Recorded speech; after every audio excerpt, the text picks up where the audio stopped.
At Arizona State University, we're bringing world-class education from our globally acclaimed faculty to you. Ranked #1 in innovation for 10 consecutive years and #2 among public universities for employability, ASU isn't just ahead of the curve, it's creating new paths to success. Earn your degree from the nation's most innovative university. Online, that's a degree better. Explore more than 300 undergraduate, graduate, and certificate programs at asuonline.asu.edu. Hi, I'm Richard Karn, and you may have seen me on TV talking about the world's #1 expandable garden hose. Well, the brand new Pocket Hose Copperhead with Pocket Pivot is here, and it's a total game changer. Old-fashioned hoses get kinks and creases at the spigot, but the Copperhead's Pocket Pivot swivels 360 degrees for full water flow and freedom to water with ease all around your home. When you're all done, this rust-proof anti-burst hose shrinks back down to pocket size for effortless handling and tidy storage. Plus, your super light and ultra-durable Pocket Hose Copperhead is backed with a 10-year warranty. What could be better than that? I'll tell you what, an exciting exclusive offer just for you. For a limited time, you can get a free Pocket Pivot and their 10-pattern sprayer with the purchase of any size Copperhead hose. Just text WATER to 64,000. That's WATER to 64,000 for your 2 free gifts with purchase. WATER to 64,000. By texting 64,000, you agree to receive recurring automated marketing messages from Pocket Hose. Message and data rates may apply. No purchase required. Terms apply. Available at pockethose.com/terms. Matt Moscona. I'm very important. After further review. Say it one more time. After further review with Matt Moscona. And here we go. Live from the Mercedes-Benz of Baton Rouge studio. Let's ride! Woo!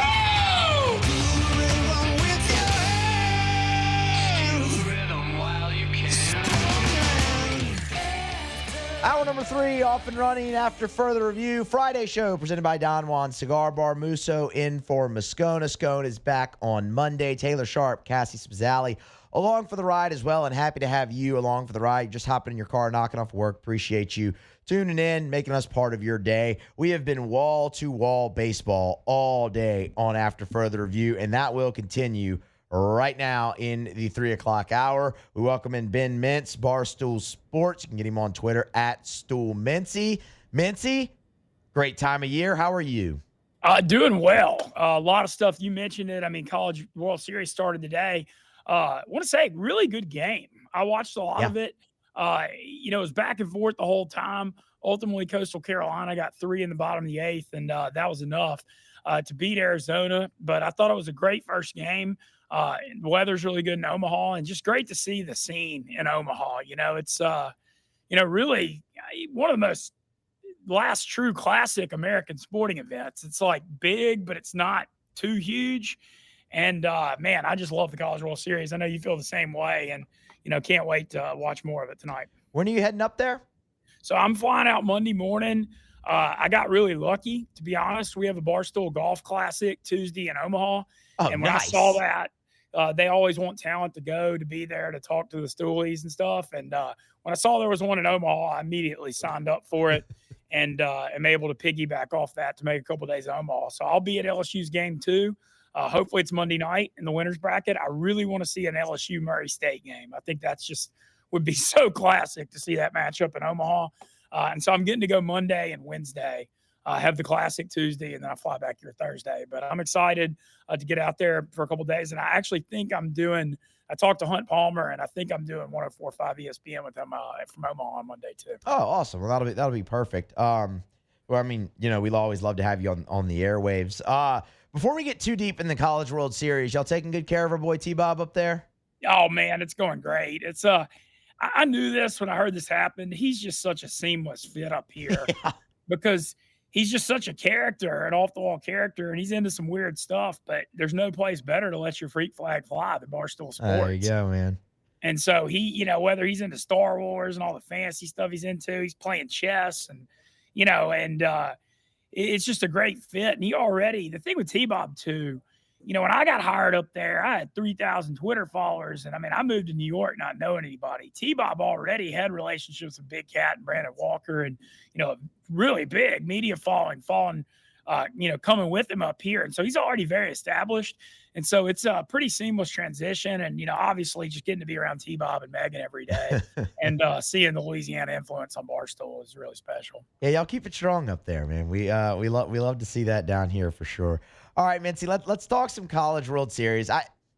Let's not bury the lead. I mean, we'll get to the other games, and I know you have some plays I'm sure that you want to give out, but LSU and Arkansas, it is so rare, and honestly, it's a little off-putting to see this matchup in the opening round, to punctuate the opening round, but to have the narrative around it where, man, whoever wins that game is probably going to win the national championship. And I think that's how a lot of people feel.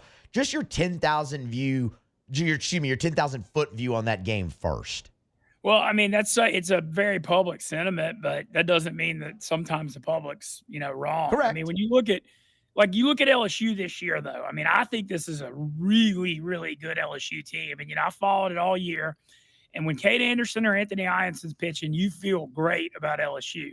They might be a little vulnerable like we saw in the regional against Little Rock and the games those guys aren't throwing, but that's kind of nitpicking.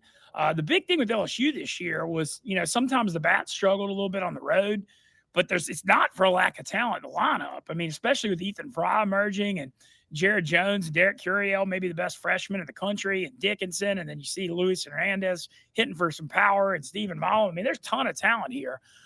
So I feel really good about where LSU is. It seems like they're peaking at the right time. I do think LSU had an extremely weak NCAA tournament drawing, but all you can do is beat the teams in front of you. So that's not their fault. You can't really fault that.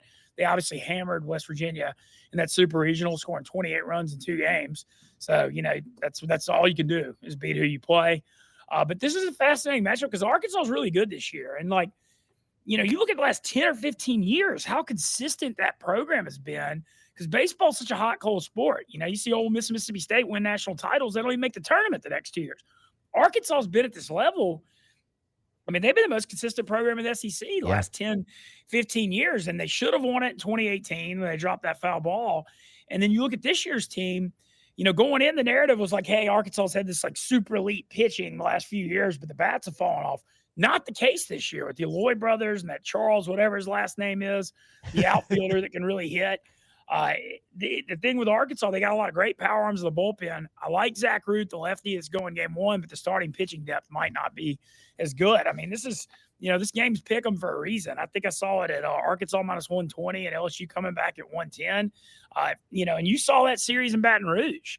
LSU won 2 out of 3, but that Friday night game, they kind of pulled out late, and Arkansas probably should have won it before LSU blew them out Saturday. So, this is a really, really hard one to call. But you do got to give the benefit of the doubt to Jay Johnson's spot, I think. It's funny because I've talked about that all week. It's like, when you really look back at that series outside of Saturday, it was tightly contested. Like even Arkansas won by 3 on Sunday. It was a 1-run game going into the 9th inning. Like that series was back and forth the whole time, except for Saturday when LSU that's arguably the best game they've played all year. So. It's going to be fascinating to watch. Is there a play you like in that game, or is there just really no value? Man, I hadn't seen. I've been looking at it. I mean, the over/under's 9.5, but it's hard to bet overs in that ballpark because you see it all the time every year, and you saw it in the Coastal Arizona game. Coastal smoked one in the 5th when they had a runner on second. That, is a home run at every college baseball ballpark in the country, and it dies at the track. And the center fielder makes a running catch at the edge of the warning track. And so it's hard to bet overs, especially when both ace pitchers are going in that ballpark because it's just so hard to hit it out of there. I sort of lean under, I think, with that pitching matchup slightly. But, man, I don't have a strong read on this game. I'll be honest, I have a long-standing war with the Arkansas fan base. I'm definitely Tiger Saturday night. They don't like Mintzy up in Fayetteville? No. We've gone at it, and I said a lot of things when Ole Miss beat them in 2022 in the College World Series. I mean, I can't confirm or deny whether I called them a trash fan base. Very, very, very viral social media video. But them and Tennessee fans on Twitter, man, I think they're the two worst. Tennessee. So it's kind of one of those things. Arkansas's program deserves a national championship with how good they've been, especially how good Van Horn's done.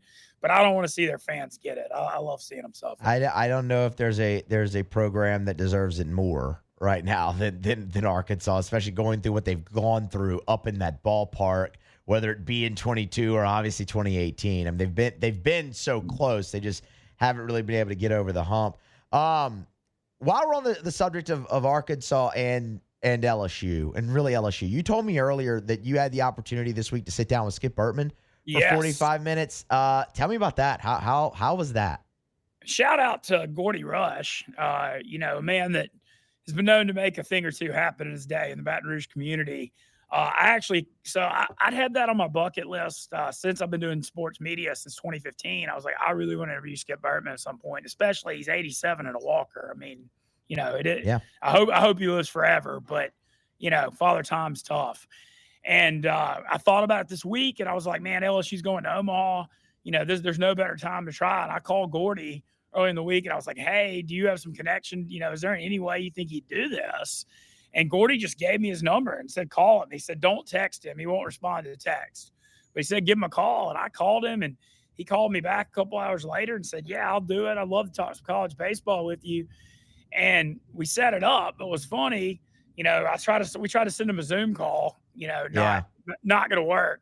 So we had to do all kinds of stuff to give him a number to call and all this stuff. That kind of took a minute.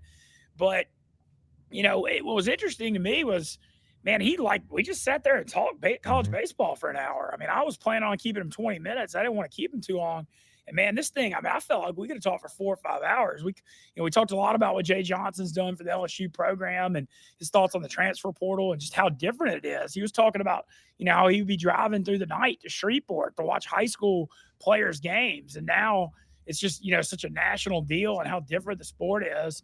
And we talked a lot about that. And then, I got him going. I really wanted to, kind of push his buttons on the history and, asked him why he chose LSU when he left Miami in 1985. And did he ever dream he'd be at Alex Box in front of 12,000 fans? And, he kind of said he did. I mean, he said, he learned from Coach Frazier at Miami, and he came in and he knew exactly what to do to build the program. And drivers who switch and save with Progressive could save hundreds. With that kind of money, you could go big time on a fancy water bottle with ultra titanium alloy metal. You're not sure why you need all that. I mean, it just holds water, but you're getting it anyway. Because if you're hiking near an active volcano and you accidentally drop the bottle into molten lava, your water will still be icy cold. Switch to Progressive and you could save big time. For water bottles. Progressive Casualty Insurance Company and affiliates, not available in all states. Potential savings will vary. He wasn't surprised by any of the success. And, it was really fun talking about, this is LSU's 20th time to make the College World Series in 40 seasons. Yeah. Musso, that's the craziest stat I've ever heard. That's loud, Mincy. That's loud. 50%? Yeah. I mean, we're talking about there's over 300 D1 teams starting the season and 8 make Omaha. You make it 50% of the time? Yeah. I mean, it's awesome. I love it. And I'll tell you what else is crazy. I think an even crazier stat than that is the fact in the 19 trips they've gone, they've won 7 championships. There's 8 teams in the field. If you do common math, they should have 2 or 3 championships, and they have 7. Yeah. And, it's a wild run that will never be duplicated. And got to talk to him. I was sharing with him. I brought up the Warren Morris homer in 96 because I was a 13-year-old kid in Monroe, Louisiana, and I was watching that in the den with my dad. And that's literally one of my, most childhood memories that I remember was that moment. And, kind of sharing that with him. And, he actually gave me a compliment at the end that I'd probably want to put on my tombstone where he said at the end, he's like, it's just great talking college baseball with someone as knowledgeable and passionate about it as you are. And I was like, damn, I can't believe he just said that. So I was like, the haters can take that. There you go. It's a moment. Musso, I was really in awe the whole time, though. It's kind of one of those things, and I know you get to too, because y'all interview a lot of big people on AFR, and you've met a lot of people being in media, and there's not many people where I would be in total awe, like starstruck. And man, when I'm talking to Skip Bertman, I mean, I'm just saying as little as possible and just letting him go. And man, it was just an unbelievable experience and something I'll never forget. Man, I'll tell you, Mincy, very early when I started at Guarantee, I got the opportunity to produce on site for Skip. He had a weekly radio show that he did with Dan Canterbury, who was a coach on his staff. And that is still and probably always will be one of the top 5 most favorite things that I've done in media so far. Just to sit and listen and to hear the stories and get to pick, the brain. It's awesome. You mentioned he sat with you for an hour. It's hard not to when you talk to Skip, because he's got so much to offer, to talk about. He's seen so much. He's done it all at the highest level. It is an opportunity that no one should ever take for granted, man. It is an awesome conversation every time. Every time. And I'll tell you, some of his stuff he said I love too, because he was talking about like growing college baseball. And, one thing that LSU has done, and he said he scheduled on purpose, is LSU still travels to play all the smaller schools in Louisiana.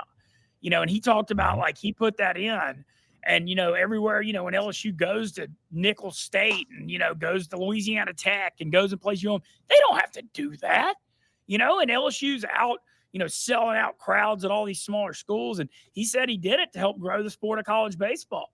And, I love that, because like where LSU is as a program, they don't have to play Tuesday night games where you see Jared Jones, in full uniform waiting to pee in a porta potty, but they get out and support the whole state and help grow the sport. And, he was talking about just how cool it was, how much college baseball has grown, since they were, back then, because back in the beginning, as him and Ron Polk at Mississippi State were doing it, but then all the other programs were lagging so far behind. And now you look around the SEC and, you see, Ole Miss, Mississippi State, and LSU and Arkansas drawing over 10,000 a game.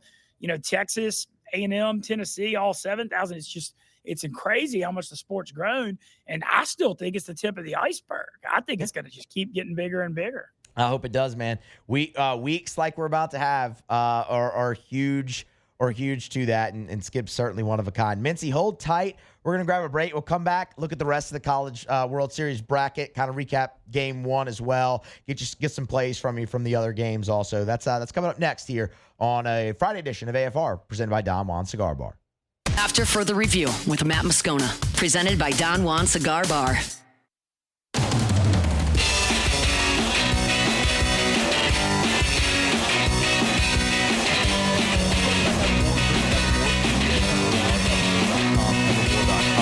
For elite athletes, for someone who just wants a healthier lifestyle. Maybe you're a parent, you want a healthier option for your children. Evermore is a great option. I would highly encourage you, bottom line, if you're drinking tap water, don't. Bare minimum, filter your tap water. But the best option is Evermore. This is natural artesian water. It's underground aquifers on the north shore of Lake Pontchartrain, right there in Covington. They dug well into that aquifer. And, it's literally thousands of years in the making. That's why they call it Mother Nature's masterpiece. That's what they're pulling out of the ground. The only filtration is take the sediment from the ground out of the water, and it goes right into the bottle. So it never touches air until you uncap it, take that first delicious sip.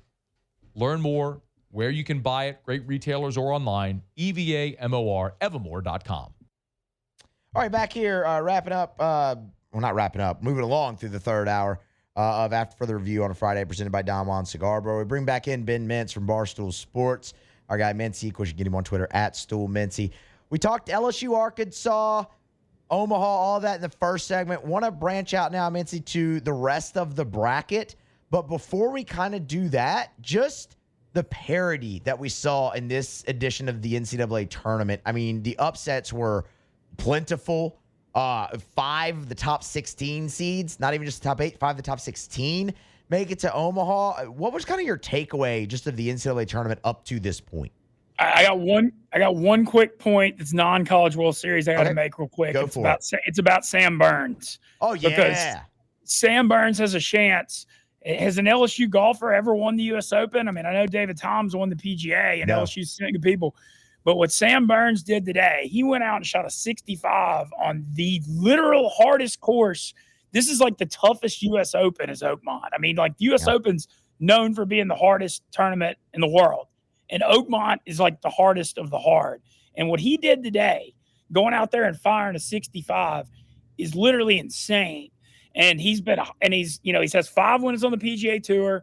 And he last weekend, he shot a 29 on the back nine, and he lost in a 4-hole playoff in the RBC Heritage in Canada. I gave him out 80-1 this week because he was playing so good going to the U.S. Open. A lot of golf left to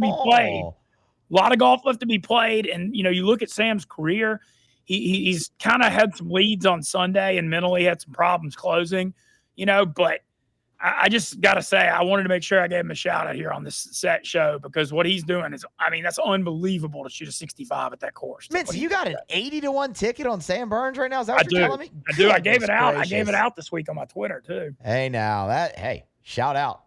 He's got a chance to have a 36-hole lead. Whether he's tied or not. His putting, he's the best putter on the PGA Tour right now. He's been gaining 5 to 6 strokes a weekend on the average golfer, which is unheard of.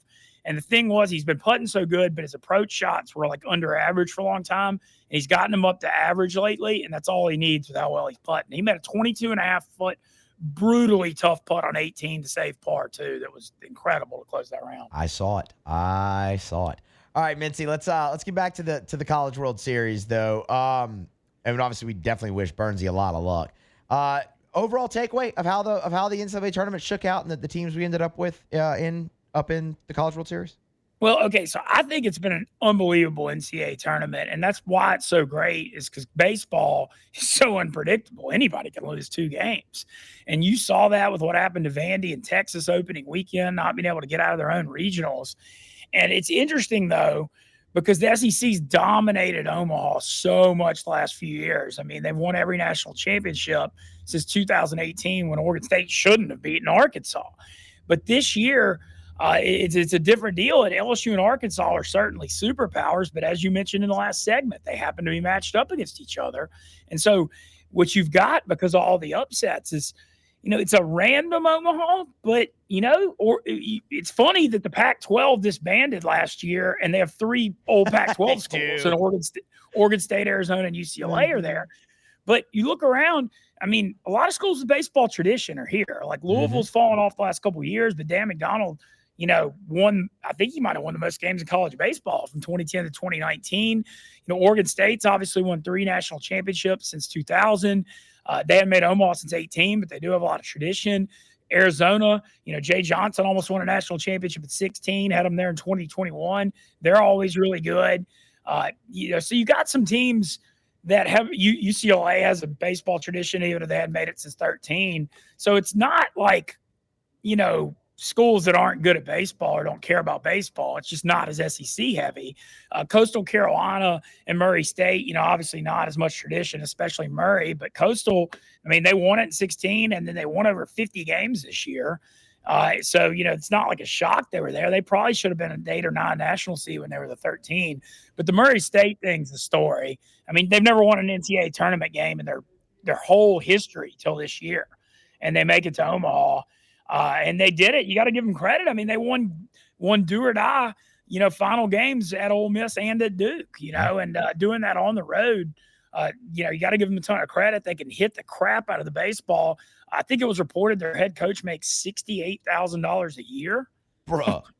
Drivers who switch and save with Progressive could save hundreds. With that kind of money, you could go big time on a fancy water bottle with ultra titanium alloy metal.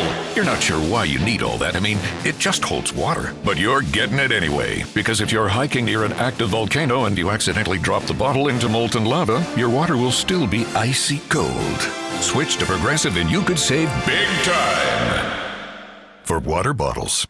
Progressive Casualty Insurance Company and affiliates, not available in all states. Potential savings will vary. $68K? And I don't know if you saw the thing with Murray State today. Dave Portnoy put $25K on them at 45-1 to win like $1.1 million, $125,000. And the Murray State coach quote tweeted and said, that'll be enough to put turf on our field. Oh, man. I did want to ask you about Murray State because, you saw them up close and personal. They were in the Oxford Regional. Look, Mintzy, I think a lot of people looked at that regional and said that's going to be it's a tough out for Ole Miss. But I think a lot of people looked at it and said, because Georgia Tech's in it, not because of the Racers. And I'll be damned. From jump, Murray State was all over everybody over there in Oxford. Yeah, well, I think the thing about Murray State, all right, and, I mean, I kind of mentioned the LSU draw being a little weaker. Mhm. How is Rhode Island a 3 and Murray State a 4? Murray State lost 13 games this year, and they won the Missouri Valley, which is no stranger to NCAA tournament success. Oral Roberts made the College World Series as a 4 and won a game 2 years ago. Dallas Baptist used to be in that league before they came into CUSA. I mean, the Missouri Valley's had a lot of success in the NCAA tournament recently, and I feel like Murray State might have been underseeded. But, man, the thing about their team, they just, 1-9, everybody hits. They don't strike out. They put a ton of pressure on your defense. They put the ball in play. And you look at it, they score a ton of runs. My question on them, they have a decent number one starter and one pretty good guy at the bullpen. I just don't know, about the pitching depth on this level. And that's why they're 45-1 here. They're the biggest underdog. But, man, they can really hit, and they believe. And, baseball's a confidence momentum sport. Fresno State was a 4 seed in 2008 and won the whole thing. So it's happened before. I don't know that I expect them to do that. But, I think they had a good shot against UCLA tomorrow. They're like 2-1 underdog, which is, I think, too much. We got a ticket on Murray State. What play? You have a play on that game? Man, I did. So, okay, what I did was when I looked at the lines, I lost the first game. I took Arizona plus 175. They made the favorites too big of favorites. And I told you, I really like Coastal. I think Coastal's a better team than Arizona. I just thought the line should be like minus 150, and they were minus 230. And you know how college baseball is. It's just so unpredictable. In this next game, Oregon State's minus like 190, and Louisville's coming back about 150. Once again, I think Oregon State's a better team, but I think they should be minus 130 or 140. So I'm taking Louisville plus 150 just because I just think that's a crazy line. I just think they're too big of favorites. And so, I'm not saying I'm in love with Louisville. They were like a pretty good ACC team all year. Certainly they're a tournament team. Zane Rose is an All-American outfielder, but they also, they beat Miami at home in a super in 3 games by 1 run. And that was a Miami team that got one of the last bids in the field. They did win at Vandy, and you got to give them credit for that. But I'm not saying Louisville is blows me away by any stretch of the imagination. And then, I look at tomorrow, and UCLA's minus 270. Musso, interesting thing on UCLA, nobody gives a crap about UCLA baseball. No one. Fair. Literally, they get 700 fans at their games. You look at that bracket with the Murray State being kind of America's team and LSU and Arkansas. We need UCLA to go 2 and out and just get out of there. Nobody wants to see them. Nobody cares. Hey, man, you said you want to see an LSU Murray State matchup. I also want to see the LSU Murray State matchup. I know they're hot, and I know they can hit, and I get it, man. But I would much rather play Murray State than UCLA 100% of the time, every time, and take my chances there on maybe getting big upset. Thing, I want that. I'm hoping that's a 6 p.m. game Monday night, not a 1 p.m. You know what I'm saying? Yeah, for sure. 100%. Mintzy, one more for you, and we'll let you go. Your time appreciated, my man. Who do you like coming out on the other bracket? Man, I went, even though I said I bet Arizona, I said Coastal going in. I just like that pitching staff. Coastal's got multiple starters that are 6'5", that are throw mid-90s. It's interesting the makeup of the Coastal team because we all remember 2016 when they could just have all those sluggers that were huge. This team does it with pitching. It's a different team. And I think they've got a deep pitching staff and really good arms. And, Arizona's hot and they find a way a lot, and Louisville's here and all that. But I don't think those teams are that great, And so I had Coastal coming out of that other bracket. And, man, I've been back and forth on this LSU Arkansas thing all week. I can't figure it out because I think Arkansas is so due to win one. But then I love that Anderson-Ianson combo. And so it's, Coastal's playing LSU Arkansas in the title, but I'm still struggling. I keep flipping my pick every 30 minutes. Yeah, they need to reseed this thing when they get to Omaha. The fact that we're getting LSU Arkansas in the opening round, and look, we'll probably see, chances are we're going to see that matchup multiple times in this World Series, but it just feels like it should be later and kind of, with there's not a lot on the line, but you know what I mean, a little bit more on the line. But we have what we have, and it'll be a great game on Saturday. Mintzy, enjoy the time in Omaha, man. I know that you will, and we appreciate the time all baseball season. Oh yeah, man. Love talking college baseball with you and Matt. It's just always so much fun, and we'll keep this going next year. And hopefully I'm talking to you next Friday previewing LSU in the national championship series. I would love that. I would absolutely that'd be a great conversation to have, Mincy. 100%. Thanks, man. I appreciate it. Y'all take it easy. You do the same. That has been Mintz, Barstool Sports. We're going to grab a break. We're going to come back on the other side. I'll give you my final thoughts, my final preview, and a prediction on LSU and Arkansas next here on AFR. After further review with Matt Moscona, presented by Don Juan Cigar Bar.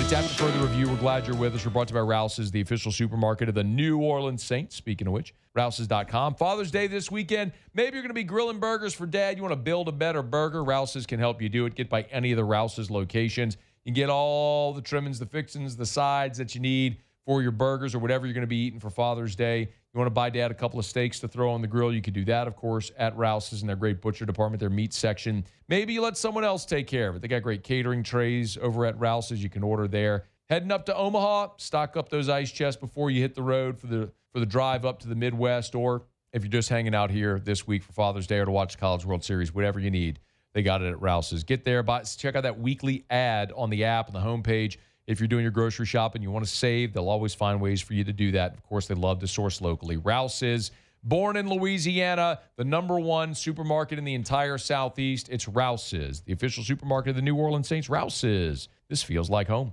All right, back here after further review. We're coming up on 24 hours ahead of LSU and Arkansas in the College World Series to punctuate the opening round on Saturday evening. It's practically here. And it's very exciting. There's a little bit of a nervous energy, all of that around this game, and that's how it should be this time of year. There has not been a day this week where I have not looked at some angle in this baseball game. When I sat down earlier today to record Musso at the Box for the final preview, the final prediction, I actually said out loud to myself before I hit record, I think I know who I'm going to pick. This game is as toss-up as it can be. Just look at the two teams. They are similar in just about every way. Whether it's team ERA, whether it's the batting average. Fielding percentages are separated by 0.3 of a point. They are, on paper, as similar as you can be. The regular season series was fantastic baseball. Outside of Saturday, when LSU just dominated, every other game was tightly contested. Even that Sunday game, it was a one-run game going into the top of the ninth inning. I expect more of the same on Saturday night. And the littlest of things is going to make the difference. Neither of these teams gives you much in the field. Throwing strikes will obviously be key for LSU. But if I look at this from both sides on LSU, offense and pitching, there are a few things that I really, really hone in on. On offense, we've had so many people on the show today, and I've kind of asked them all X factor for LSU on offense. For mine, it's Stephen Milam.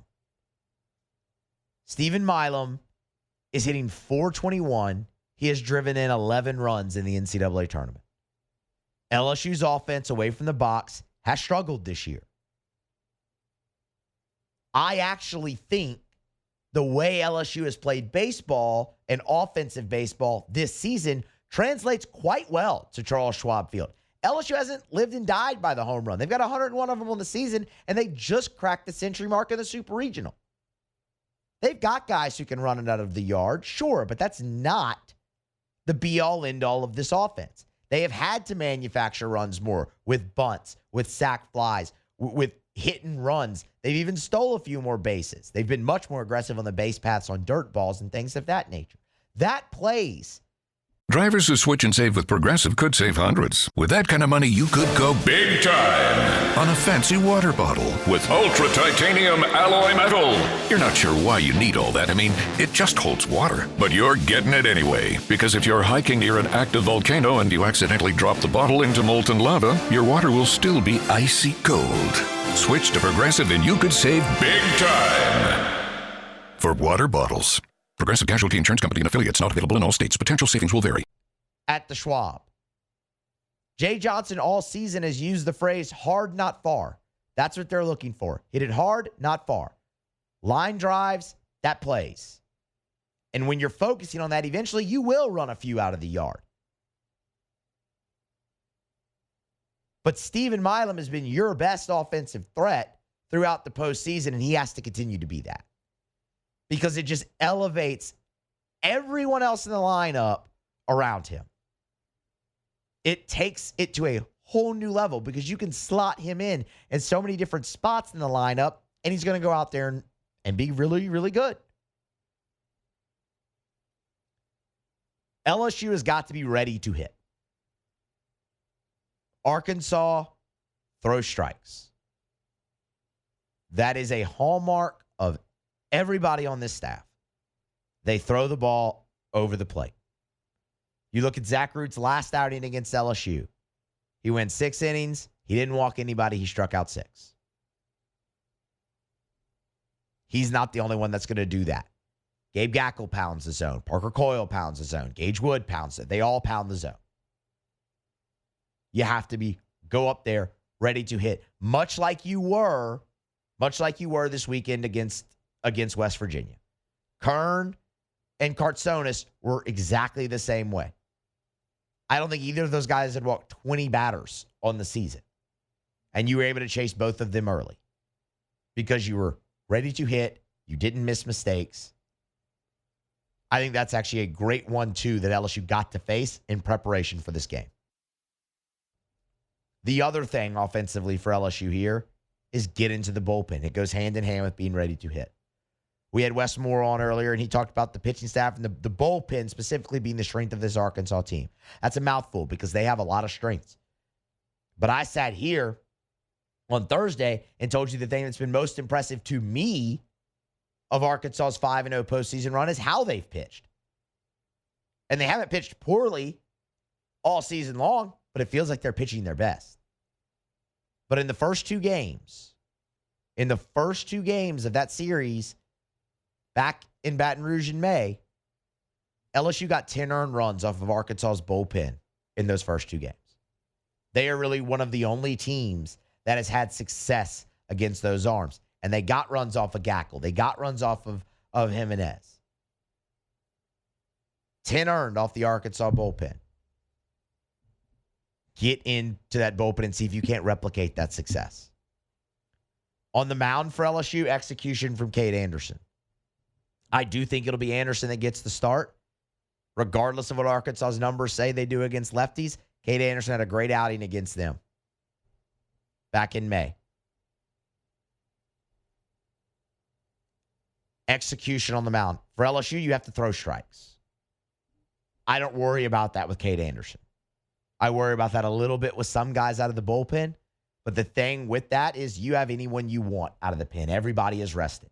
I love the fact that you didn't see Evans or Cowan or Newt or Myers or any of those guys in the Super Regional. The last time Case and Evans had a full week off like that, a week plus, he threw 6 shutout out of the bullpen and struck out 12 in a winner-go-home game in the Regional. I like potentially having that first out of the bullpen. I love that Chase Shores just looked the best he's ever looked in an SEC LSU uniform heading into this game. I love that, as a matter of fact. The other thing, LSU has got to control the Eloy brothers. And I know they aren't hitting up to their standard in the postseason right now.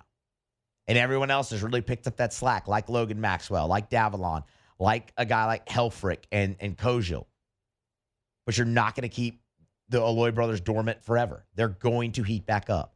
LSU had a great plan against those two earlier in May. They held them to 5 of 22 and punched them out 10 times, and they only drove in 3 runs. That was massive toward you winning that series, and it will be again towards you winning this game in Omaha and any other rematch you have with Arkansas in Omaha subsequent to this one. You take your chances with the rest of that lineup, and they are hitting at an insane clip right now.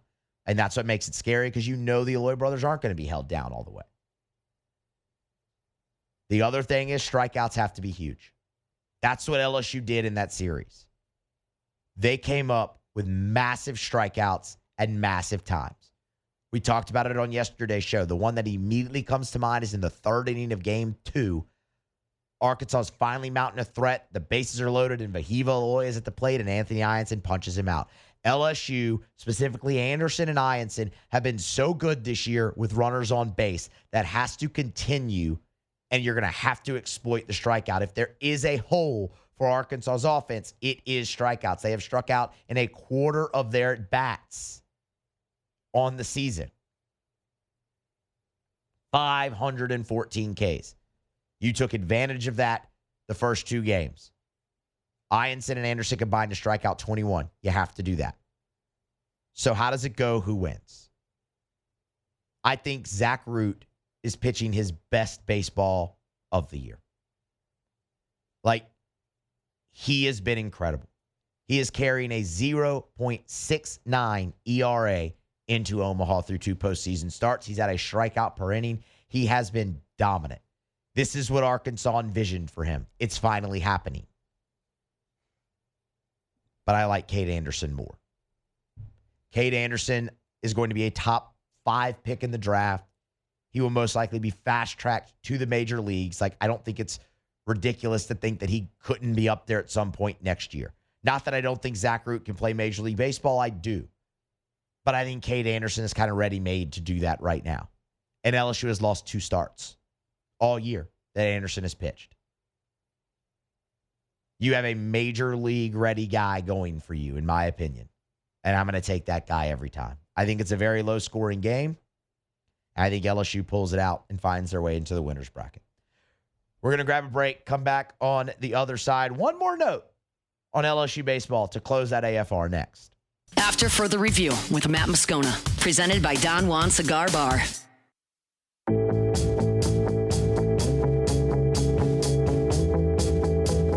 We're brought to you by Supper Club. You book your reservation, supperclubbtr.com, supperclubbtr.com. One of the things about Supper Club that I love is if you want to go to Supper Club and be a baller, you can do it. You want to go to Supper Club and order a $5,000 bottle of Chateau Lafite Rothschild, you can do it. You want to go have $400 shots of cognac, you can do it. You can have experiences at Supper Club that usually are reserved for Las Vegas and New York and Paris and Abu Dhabi. Like, that's here in Baton Rouge. But the thing you got to remember as well, if you want to go to Supper Club and have the best steak of your life and have a few appetizers, a dessert, bottle of wine, you can do it as affordably as any other restaurant in town. But the experience at Supper Club is unmatched. Introduced open seating at the bar, first come, first serve. So if you knock off of work, you want to head by Supper Club, you can walk in without a reservation, see if you can grab a bar stool or a table by the bar as well. Have a great dinner, maybe cocktail, close some business. Book your reservation, supperclubbtr.com, supperclubbtr.com. So LSU had practice today, obviously, ahead of their game with Arkansas, and they might have been wearing the coolest freaking shirt ever.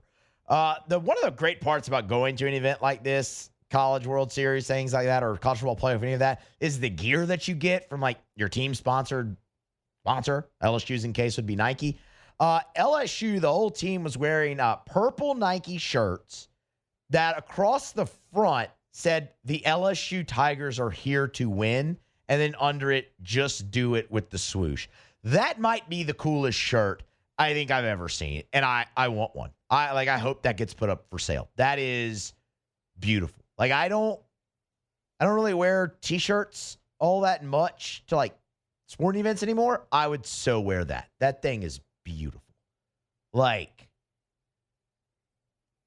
God, I feel like you got to wear that getting off the bus. I know they're going to be in uniform when they get off the bus, but I feel like you got to find a way to wear that getting off the bus. I could see you rocking that with a pair of jorts to the box. No. I don't own a pair of jorts. Well. I do not own a pair of jorts. I wore a T-shirt to the Marvel game of the regional, and I determined, I think it was the first time I wore a T-shirt to an LSU sporting event since 2012. What do you wear? The polo? You rock the polo? Mm-hmm. Normally just a collared polo shirt. Yep, every time. Just a clean, good clean look. Easy E in the YouTube chat said, ask Musso, what are you cooking for the game tomorrow? Probably nothing. I probably won't eat till it's over because I'll be too nervous to eat while I watch the game. That happens actually quite often when they play big games. I just don't eat until it's over. That'll probably happen again this weekend. That shirt's awesome. I want one. Put them up for sale or just send me one. I don't care, but I want that shirt. It's really, really freaking cool. All right, guys, that's going to wrap it up. Be here back on Monday for AFR.